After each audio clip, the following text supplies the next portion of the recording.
சத்து மாவு ரெடி பண்ணி இப்போ கொடுத்துக்கிட்டு இருக்கோம்லங்க. அதை கேட்குறாங்க, கழுவிட்டு அரைக்கிறீங்களா என்னன்னு. கழுவாமல் எப்படிங்க அரைக்க முடியும்? குழந்தைங்களுக்கு கொடுக்குறது இல்லை. மெயினாகவே குழந்தைங்க பெரிய மனுஷன் யார் சாப்பிட்டாலுமே கழுவிட்டு சாப்பிட்றது நல்லது தானே. இப்போ எல்லாத்தையுமே நம்ம ஒன்றா கொட்டிடலாம். தனித்தனியெல்லாம் கழுவி காய வைக்கணும்னு ஒன்றும் இல்லை. எல்லாத்தையுமே ஒன்றாவே கொட்டி கழுவிட்டு அரைச்சிக்கலாங்க காய வச்சு. அது உள்ள தோல் இருக்கும்ல ஃபஸ்ட்டு. மெயினாக அந்த சோளம்லாம் இருக்கு பாருங்க.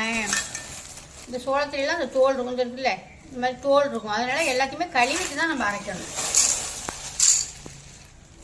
எல்லாத்தையும் ஒன்றா ஒரு பாத்திரத்தில் பிரித்து கொட்டிட்டு தண்ணி ஊற்றி கழுவிட்டோம். என்ன சாப்பாடுன்னு பார்த்துடலாமா? சுட சுட வவ்வா மீன் குழம்பு, வவ்வா மீன் வறுவல், அப்புறம் தக்காளி ரசம், நேற்று வச்ச ரசம், திருக்க மீன் வாங்கிட்டு வந்தேன்னா அது குழம்பு. இவ்வளோதான் இன்னைக்கு நம்ம வீட்டில் மத்தியான சாப்பாடு. உங்கள் வீட்டில் என்ன சாப்பாடுன்னு கமெண்ட் சொல்லுங்க.